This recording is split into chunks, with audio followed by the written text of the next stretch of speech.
listening to the Concierge Coaches Show with Bruce Cameron and Wayne Fritz, only on LA Talk Radio.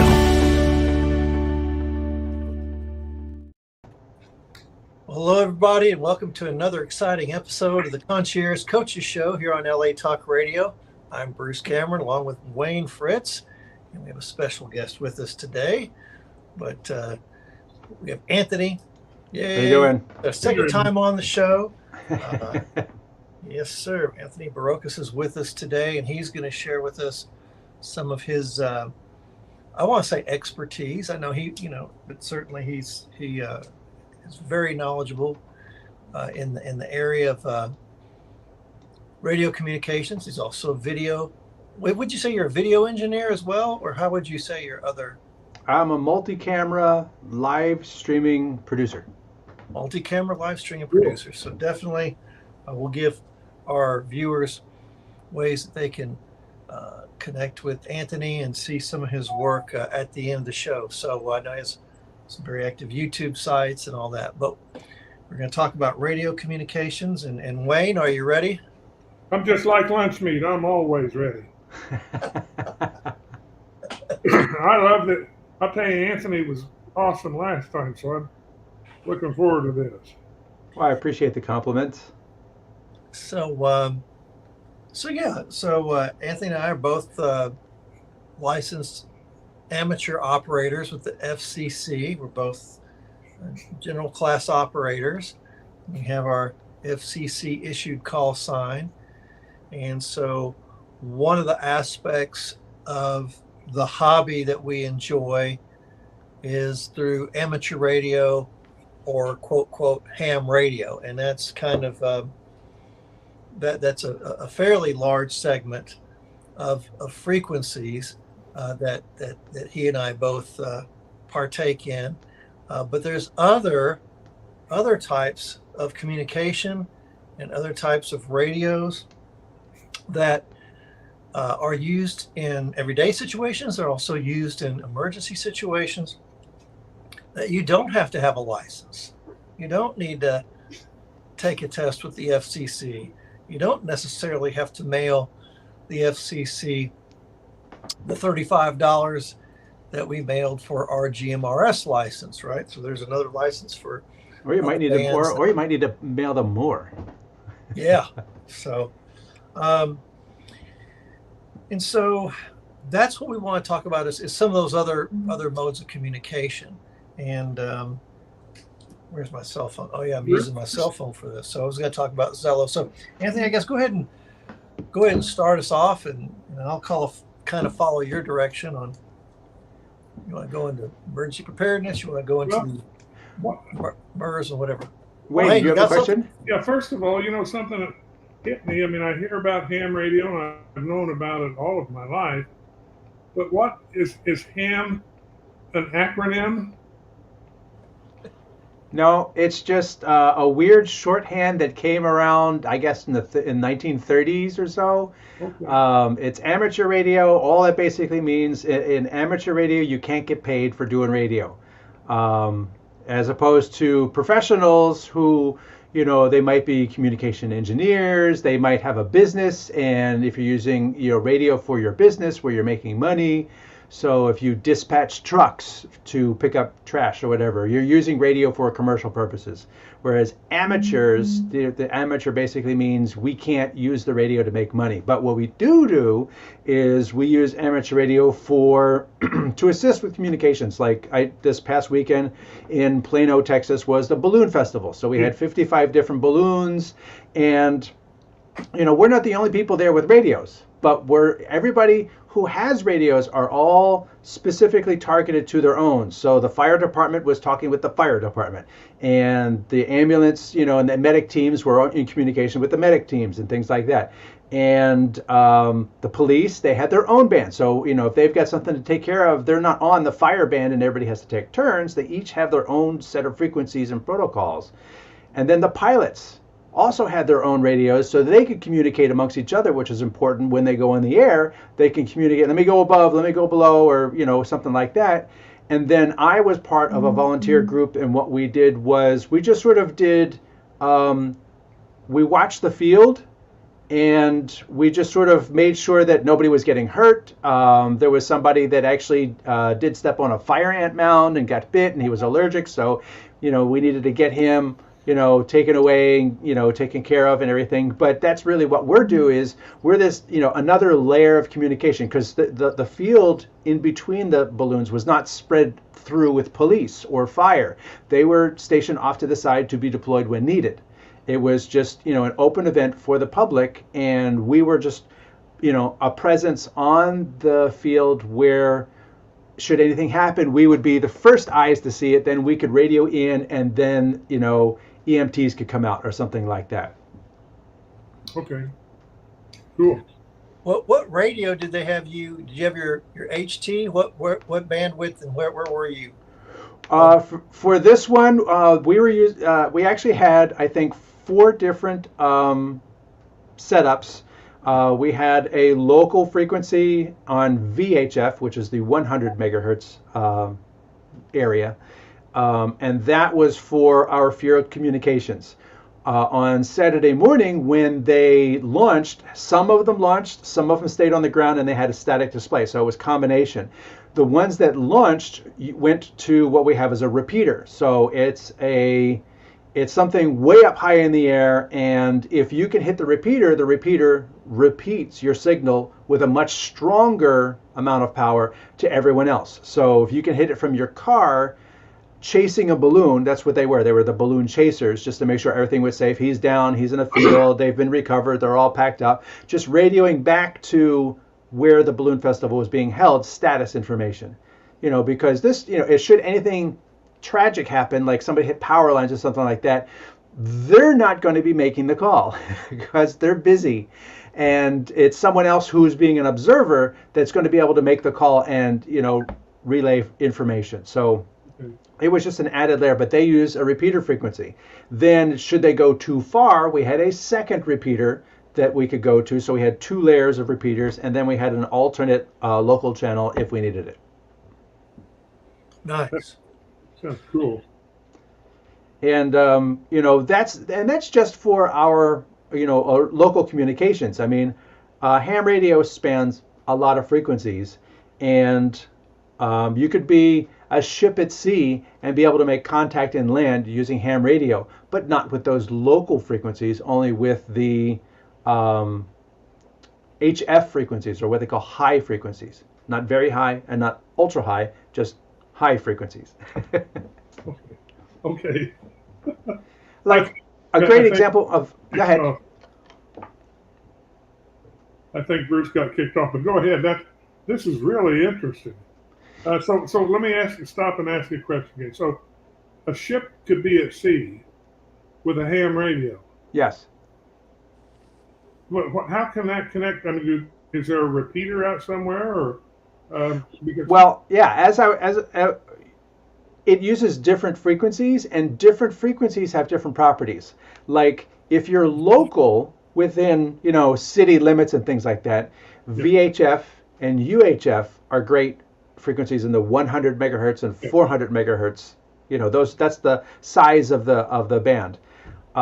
If you are out at sea, they also have VHF. It's the marine band. They have a whole set of channels. So if there's 2 boats, they can communicate. Hey, are you everything good there? Yes, everything's good here. Hey, we're taking on water. We need help. But you have to be within line of sight, again, because they're local frequencies. But if there's somebody way out, 200 miles out at sea, 1,000 miles out at sea, if you use the HF frequencies, which are 10 meters, 20 meters, 40 meters, and yes, it's metric, but what that means is if you know what a meter is, it's about 3 feet. The 20 meter band during the day, you're able to communicate great distances. 20 meters is the length of the wave. So you need a big antenna, but that 20 meter wave is going to reach from 1,000 miles offshore into the United States. And there's a maritime mobile net on 14 megahertz every day to help ships at sea. Wow, that's cool. So I mean, ham. What I'm understanding, and I know nothing, but is that ham radio is really it's a life-saving channel that amateurs can use and pay attention to and listen all around the world and be there to help relay signals. Okay, there we go. Now we're seeing some stuff. There's Bruce's station, and there you go. You can see contacts going across the United States. Right. It's probably a propagation chart It is. showing you active stations that are broadcasting a beacon. And what these are tracked on the web so that a ham radio operator like Bruce can look up at his chart and say, wow, it's really open from the US into Europe right now. And he can make lots of contacts. And this is going on all the time, 24 hours a day, 7 days a week. These signals are bouncing around the world. Wow. Yes. And below is what meter band is doing what. So anyhow, just a little example of what Anthony is saying there. And we were going to talk a little bit about, emergency preparedness. Like, yes, we were there at the balloon festival in case there was an emergency, but our traffic was very minimal. When we say traffic, let me define that. That was basically if I had information that needed to be passed along. We call that traffic, and it was minimal. These balloons are up. This balloon came back down. They're not. This one's not going to go up because the wind's too strong or whatever. That was our messages that we needed to communicate. But you go back to when the hurricane hit Puerto Rico. I mean, that hurricane decimated that, I don't want to say colony, but it decimated the island, and, roads were washed out, trees and telephone poles were knocked over, huge areas were without power, and then after about 12 hours, any cell towers that were running off a generator, they went dead. So if you're in a remote town, you can't get down the road, you don't have electricity, and your cell signal's dead. So how do you let someone know that you have injured people, you need medical supplies, you need what type of assistance you need? And it's a ham radio operator who, if their house is washed out, they take a radio and they plug it into their 12-volt battery in their car, they throw a wire in a tree, and they get on the air, and with that propagation, they can reach someone in the States, someone in Arkansas or Ohio hears this station calling, and they say, this is my traffic. I have, 3 injured people. We need this, we need that, and we need the other. And the person in the United States can get on the phone and call FEMA because the person in Puerto Rico can't. Wow. I mean, it's such a valuable tool. And I think all of us owe a big thanks to radio enthusiasts that do this. I mean, my goodness, what would it be like if they didn't have somebody to contact? That's out there 24/7, 365. Well, I mean, it's not, I don't want to create the impression that ham radio operators exist solely to provide, I understand, this public service. It's part of what we can do, but a lot of it it's a fun hobby, yes, and it's a technical hobby, and a lot of people do ham radio for different things. Some people are builders, and they like to build radios, and there's kits and all kinds of things. Some people are what they call contesters, people who like to do contests. And when a contest comes up, they get on the air and they make as many contacts as possible, and they can get awards and certificates for doing that. And that's what they really like to do. Other people like to volunteer and provide public service and communications for parades and bike-a-thons and balloon festivals and things like that. Other people like to do like one of the clubs here just launched a high altitude balloon. It's like a little inflatable weather balloon. And they put a little box at the bottom that's got a bunch of ham radio stuff, so it can send pictures, it can send radio telemetry as to where it is and how fast it's going. And then when it comes down, it sends a beacon so you can hunt it down in a field and find it and things like that. And, there's experimental capabilities with ham radio as well. So it's a lot of different things for a lot of different people, but for emergency preparedness, it definitely has a usefulness, but it's not the only radio protocol out there too. Because ham radio is something you have to like study for, take a test, get a license, and for some, that's a big hurdle. And not everybody is able to do that or wants to go through that to get a ham radio license. So there's other radio protocols that are out there, like something as simple as putting a CB radio in your Jeep. If you're going to go off-roading somewhere, a CB radio in your Jeep while you're, doing the dunes in Moab, that you're going to hear lots of people talking because that's a very common mode of communication for vehicles. Yeah, I used to have one in my car back in the 55-mile-an-hour speed limit. We talked about 20 meters a few minutes ago, Wayne. If you ever had a CB radio, that CB radio is an 11 meter. That's an 11 meter radio, just for reference. So, but it's more popularly called CB radio. So for anyone who's older, they may remember in the late 70s, I think it was, CB radio. All of a sudden, people were talking coast to coast on CB radio. Wall to wall and treetop tall. There you go. It's the same exact principle. You only have 5 watts from a CB radio, but if the conditions are good, that's enough. Yeah. Right. You can talk for miles and dozens of miles, hundreds of miles, even if you get what they call skip. It was called Skip. Remember Skip Land? And you could talk to other people across, and that was what really fascinated me getting into the hobby, was talking to those people, because sometimes 11 meters of the CB band, it's active. The skip is there, and so now I don't know if the FCC sometimes if you're able to talk large distances, I think sometimes the FCC is kind of a little concerned about that. And so that's why with these other radios, like GMRS radios that are at 462 megahertz versus 27 megahertz on the CB band, well, that frequency is so high, it's not volatile in that. I mean, yes, you could shoot skip on GMRS, but it'd be pretty slim. Pretty darn hard. Way slim. So you're pretty much guaranteed a local conversation at that high of a frequency. Some of the lower frequencies are very volatile. Wayne, have you ever listened to an AM radio at night? Oh, yes, I have. The one I used to listen to Nashville. Exactly. And so all the, at nighttime, what is that? 1.6, 1.7, it's pretty volatile. You can actually hear a station farther away easier than you can hear the local AM radio sometimes, right? I think that's what the Wolfman used. Yeah. Wolfman Jack.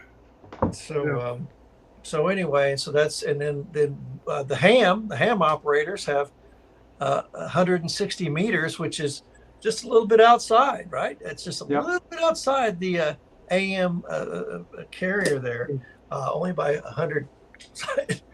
We're right there on the heels of it. So and so it's really interesting. Application. Anthony, I don't know if I asked this last time. If I did, maybe we have new listeners. But why did you get interested in? What is your? Do you have a focus today? Interesting questions. I got interested in it back at the end of 98, 99, when everybody was talking about computers, all the computers that don't know the year 2000, things are going to just go bad and everything. And, it's kind of like it's a prepper thing. It's sort of like, well, be prepared. Well, part of being prepared was having this backup method of communication. If cell phones all of a sudden can't figure out what day it is and what century it is, then we could have a problem. And we all know it turned out to be not a problem at all. But it led me to look into this, and I was like, this sounds pretty cool. And I'm a technical person, I like to build things and solve things, and so putting together a station was a cool thing to me. And making that happen is something that I enjoy. Ham radio operators have what we call field day, and it's in essence a nationwide emergency preparedness exercise. So for 24 straight hours, pretend whatever happened, get out of your house, go somewhere else that you don't normally go, set up stations on emergency power, generators, solar power, whatever you want, and they actually have like different classes, like if you're at home or if you go to an emergency operations center or if you go to a public place or if you're, mobile, and then different power levels. So you have like 5 watts and less is what they call QRP, or very low power. 100 watts is like the standard for most radios. And then you have everything over 100 watts. And our license currently gives us the ability to transmit with 1,500 watts. Ooh. So if you want to make sure your signal can get through, then 1,500 watts will certainly help with that. Burn your fingers. Yes, it will burn your fingers if it's not properly set up. That's the engineering part. But most typical radios, in that middle level are 100 watts. Mobile radios you put in your car are 100 watts. But there are guys that love to go out and do what they call as parks on the air. And what's the other one? Not just parks on the air, peaks on the air? Summits on the air. Yeah, and they like to hey, let me take this little backpack kit and my 5-watt radio and I'll climb to the top of this mountain because I get to go out. It gives me something to do. And once I get to the top of the mountain, I'm going to put up an antenna. I'm going to make a bunch of contacts, as part of this program, called Summits on the Air or Parks on the Air. And there are people who are activators and there are people who are hunters. And there's an online, system that tracks everything. So you could also earn certificates and things like that. How many parks have you activated? How many places have you hunted?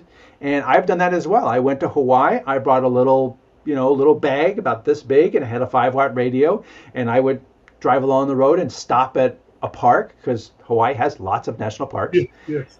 Almost every valley is a park. Yep. And I'd set up my little vertical antenna and I would just get on the air and I would make 10 contacts and then close it up and move on. It's like a little personal challenge, and it's also a learning experience so that should something happen, I have a go kit, I have a bag I can grab, I know how to set it up, I know how long it'll last on battery, I know, how to deploy the wires and everything because I've done it a bunch of times. And that's one of the key things about being prepared, and the Red Cross will tell you, if you want to have an emergency preparedness, for your house, you have to get together and formulate a plan ahead of time. Then you have to practice the plan, so that it's like, oh, okay, we all got in the car, we've got, food, we've got this and everything. Oh, we don't have any of our medicine. Okay, we need to add our medicine to the plan. You have to practice it in order to figure out what doesn't work or what you forgot. And that's one of the key things about being prepared is this practice, which is what field day is all about. Hey, go out and practice, because if you do this, you're going to learn you're going to have a list of stuff that came up that you didn't know about. Well, another thing, I'm going back a little bit. You said you went to Hawaii and drove around, and I used to live there, and I've been there dozens of times, so I'm familiar with it. But so when let's say you set up along the road in the rest area or something like that, and you got 10 contacts, and then you moved on. Well, when you come home and you're on your power, you've got more reach out. Now, can you contact those people then, and you've kind of made friends or you've made radio friends, and you can speak to them in Hawaii while you're home? Is that what that's about, or? Well, the people I reached from Hawaii weren't in Hawaii.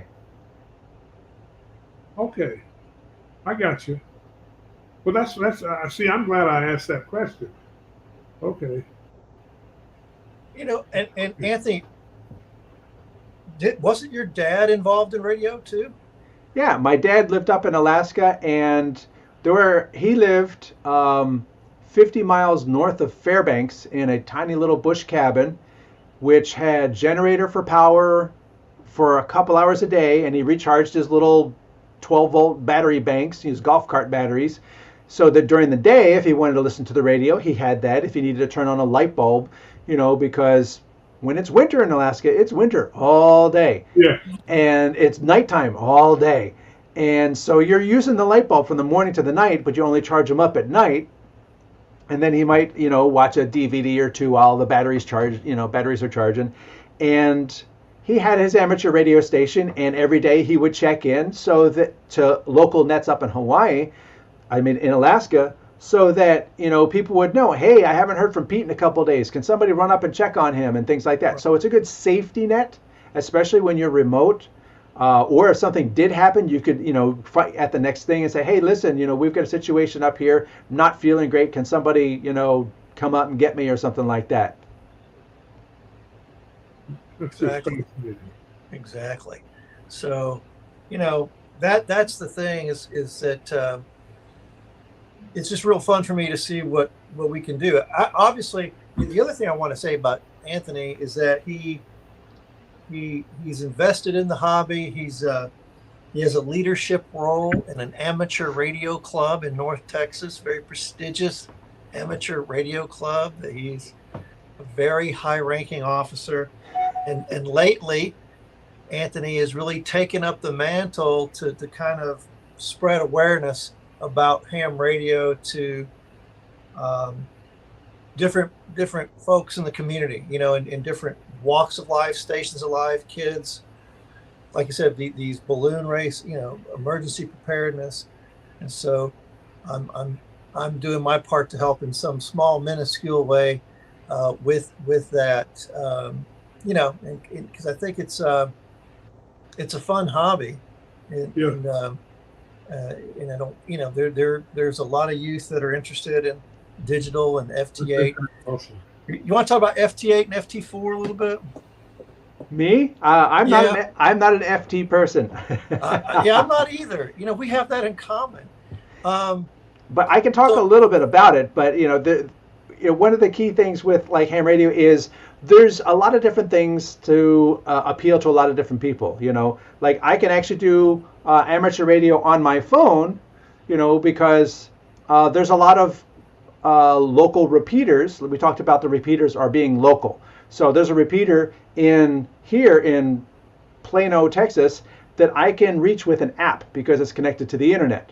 So when everything is working, you could do all these extra things. When things aren't working, some of these things break.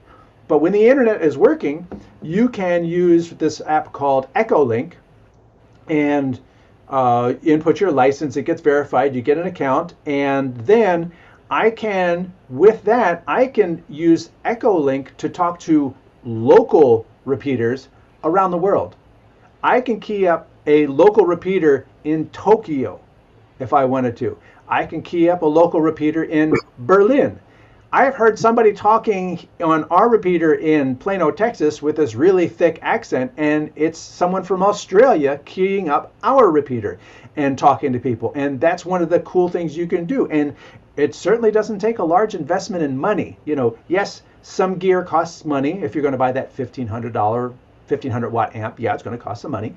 But then again, the app is free. The license, yes, it has a processing fee, but it's, good for 10 years. So the cost per year is nothing, and some of the radios, like these little, Baofangs that a lot of people have, these are available for less than $40 from Amazon, and you're able to take them and communicate locally. FRS is Family Radio System. Yes, the family radio service or system. I don't know. Service. Yeah, that's free. You can buy 2 FRS radios at Walmart for like $30, and your kids can go play radio. I played radio when I was little with the little 49 megahertz Radio Shack radios. A lot of people have done that. People like to play radio. I'll hide, you find me type of thing. So FRS is great for that. And then GMRS, which is the General Mobile Radio Service, is an expansion of that. And the way they do it is you apply for a family license. No test. You just fill out a piece of paper, you send the FCC, a processing fee and everything, and then your entire family is licensed. Anybody in your family.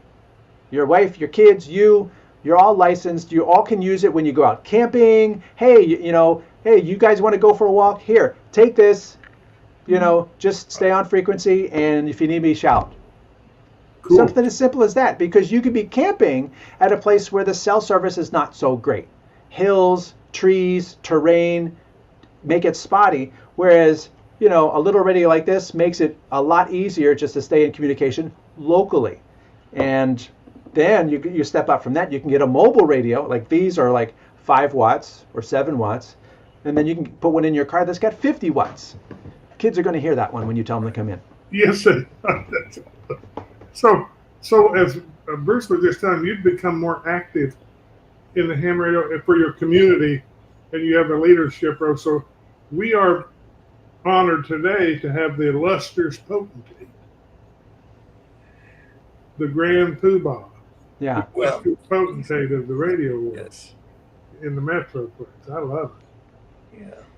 Well, I think it's good because it's part of, with storms that come through, tornadoes and things like that. I think it's important to be planning ahead, to have that plan, have extra medicine on hand, have extra food on hand. I mean, how many people during COVID had to go out, and when you could buy cereal or when you could buy toilet paper, you would stock up. And, we all learned a little bit about prepping.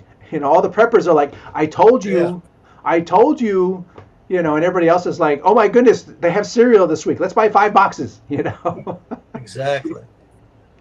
Exactly. That is just so cool. Yeah, I mean, it's now, for instance, we have a repeater that's on a water tower or one that's at the top of a football stadium, Anthony? The Plano repeaters are on top of the water tower. Okay. And then we're looking at adding other listening sites to connect into that, a networked system, and that will just assist us in listening. Previously, I was up in Pennsylvania, and I was part of a ham radio club in Pennsylvania, and it had a really wide area where it could hear from. And what it does is has different listening sites, Right. because remember, most people are transmitting with 5 watts. That's not going to reach as far as the 250 watt output of the repeater high up on a tower.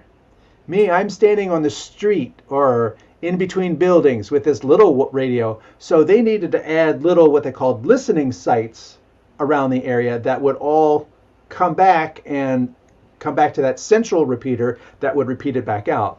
And one of the really tough areas was what we call up there the Delaware Water Gap, where the ground comes up really high and then it comes down to the Delaware River. Well, radio doesn't make it through that hill, so they needed to have something either on the hill or on the other side of the hill to hear people down in the Delaware Water Gap to get them back into the system. And you don't know what systems are out there and what they cover and everything, so that's part of the understanding that you grow to learn over the course of time. Amazing.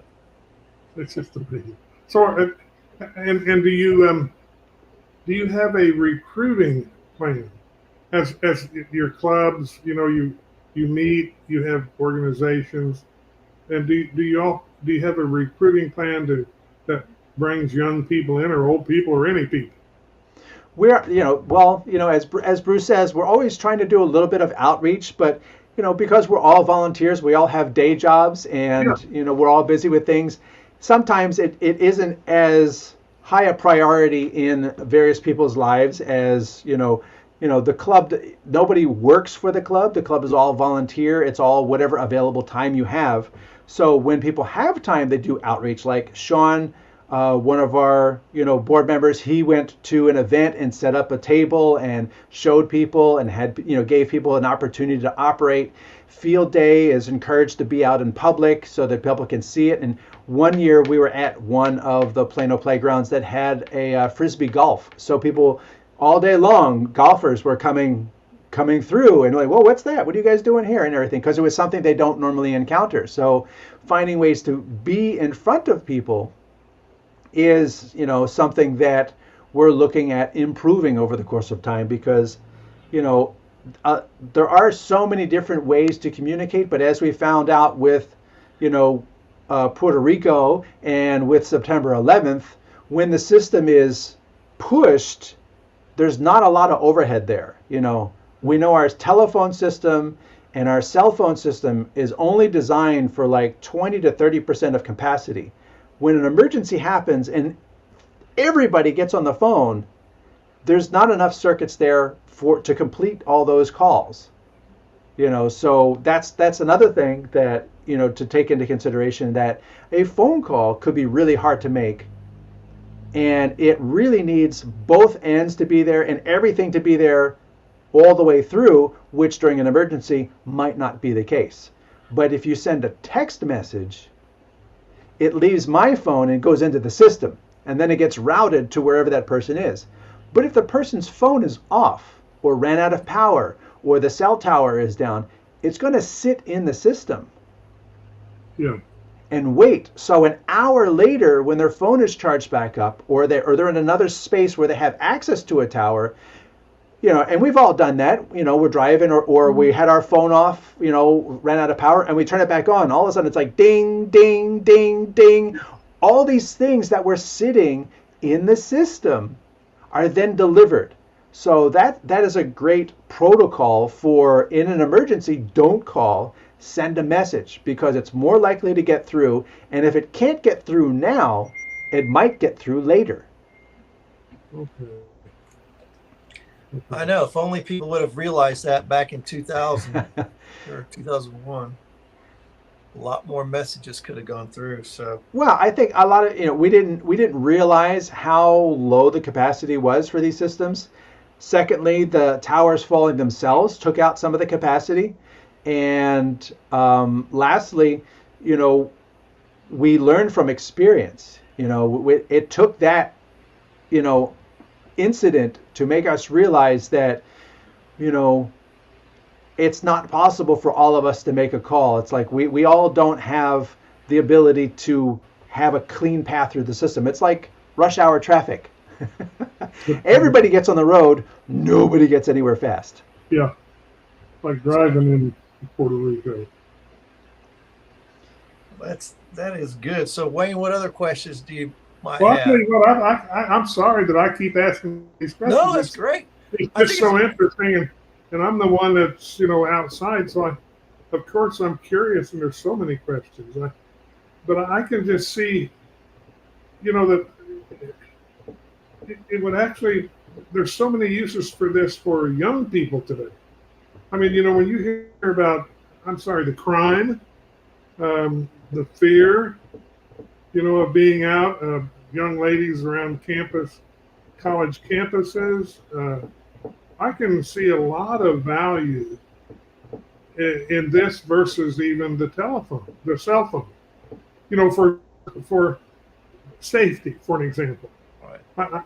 I would think, just as a civil service safety matter, that it's like, now I know this is really far out there and maybe a poor example, but the girl that was killed in, I think it was Georgia. She was a student running and was killed.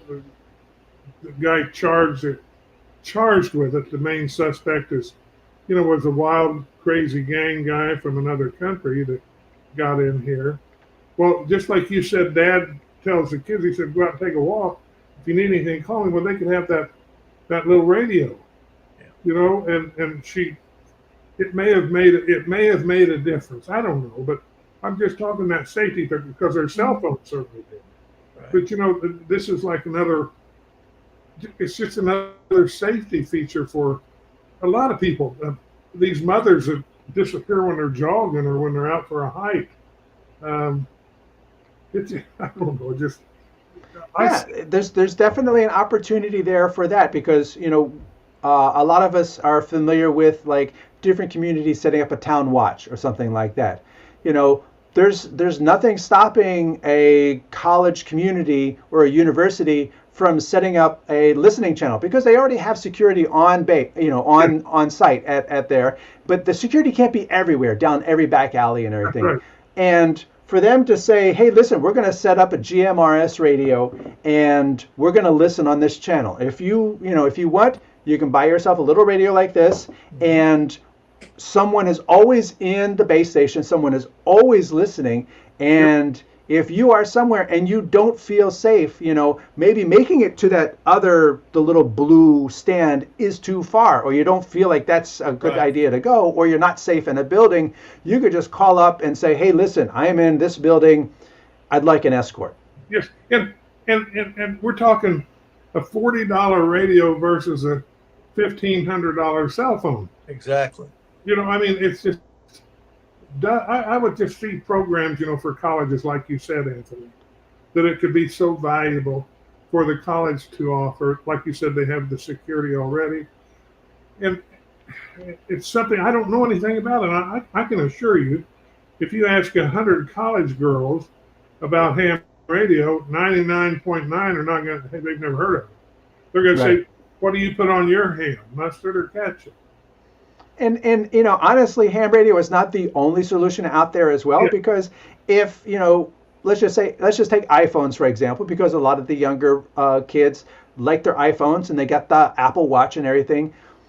It's imperative for them to think ahead and be prepared. It's all about being prepared, thinking through things and setting things up ahead of time, because the iPhone, when you go to turn it off, it actually, you'll see if you just press and hold the two buttons, it comes up with an SOS. Do you want to send an SOS? You can put that into your watch so that if you're being chased or something like that, that is available as a resource for people to send out that emergency message without having to take it, unlock it, go to the right app, do this thing, let me get to the text message, let me find the right person, da da da da.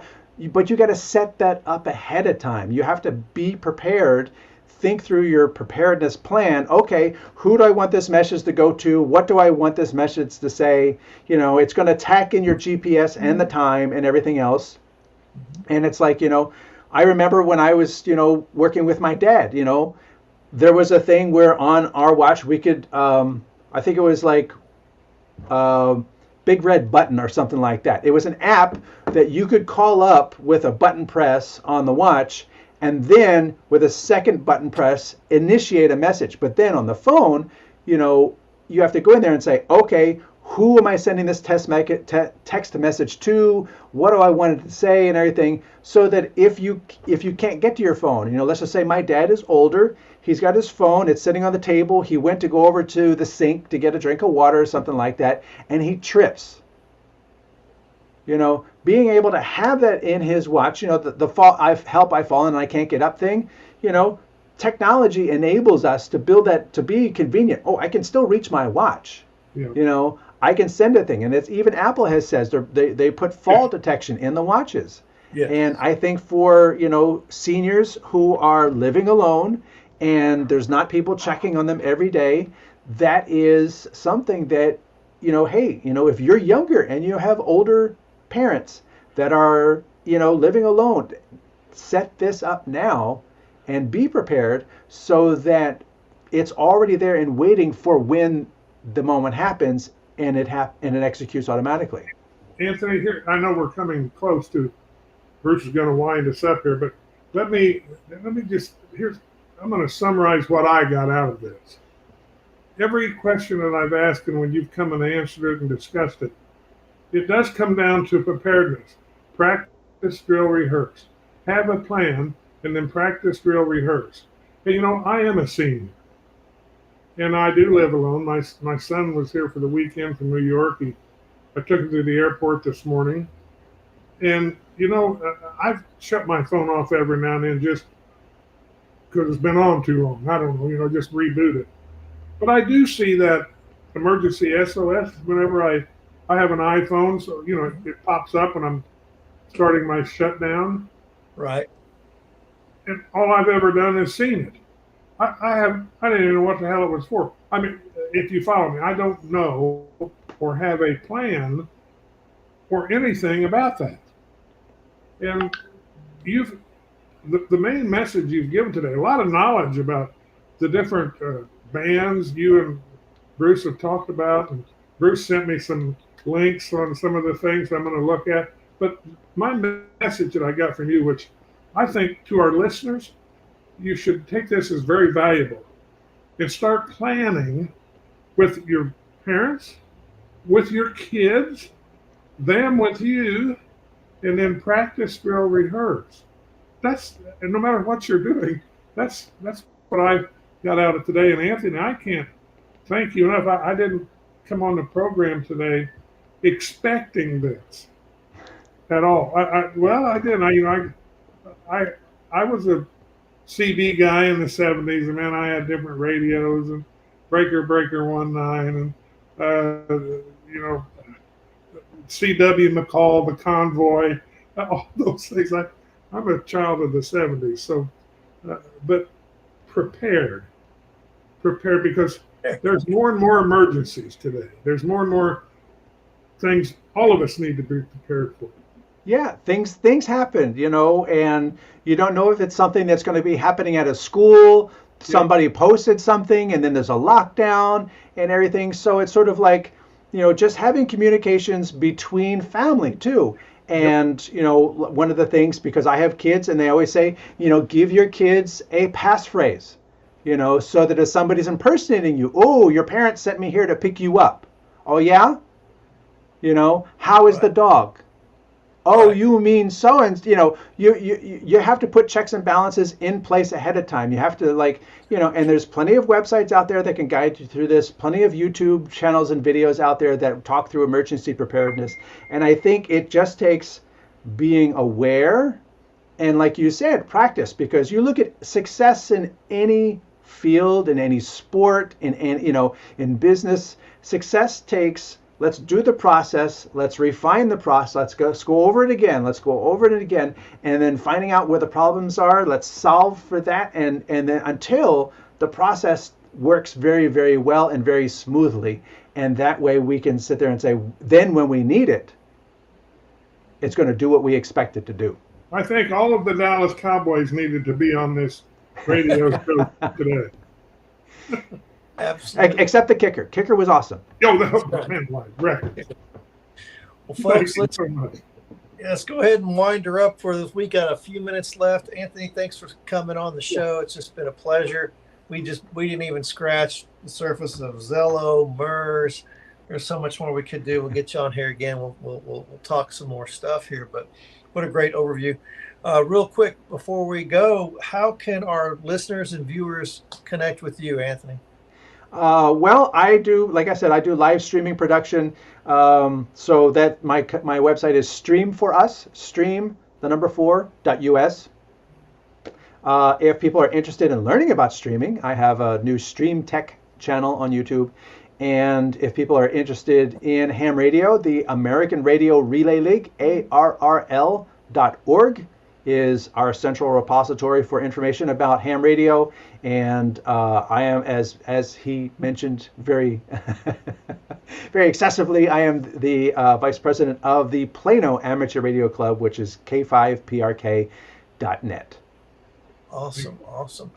Yeah, and also I have some videos on a YouTube video. If you just get on YouTube and type in K6BWC, it's Kilo 6 Bravo Whiskey Charlie K6BWC. A bunch of videos will come up on GMRS antennas, HF, long distance contact, short distance contact. So I got a little sampling. I actually send a little sampling over to Wayne here via Facebook personal message. So, well, thanks so much for coming on the show. Such a pleasure having you. And folks, remember to catch this podcast and all of our other podcasts for free. You ain't paying Nathan. No, it's free. Nothing. Yes, sir. You like that way. And they're on the LA Talk Radio, latalkradio.com. You can get our prior shows. We're on Apple Podcast. We're on Amazon Audible and iHeartMedia and a couple of others. So we're doing getting out there. I can be reached at conciergecoach.net. And Wayne, how can folks reach you? Well, still the same way, Bruce. Wayne_515 at yahoo.com. And I might pitch in next week. We have Dave Bryant. Okay. Great salesman. Just finished writing a book about his career. We're gonna have, and he started another book, which he'll get into that. But it's a pleasure to have him. It's like, is it Confessions of a Door-to-Door Salesman or something like that? Yeah. That's kind of what it is. Yeah. Yeah, man. Can't wait to hear it. Well, with that, we got to go. So take care, everybody. Thanks, We'll see you Anthony. next week on the Concierge Thanks, Coaches Anthony. Show. Bye, everybody. See ya.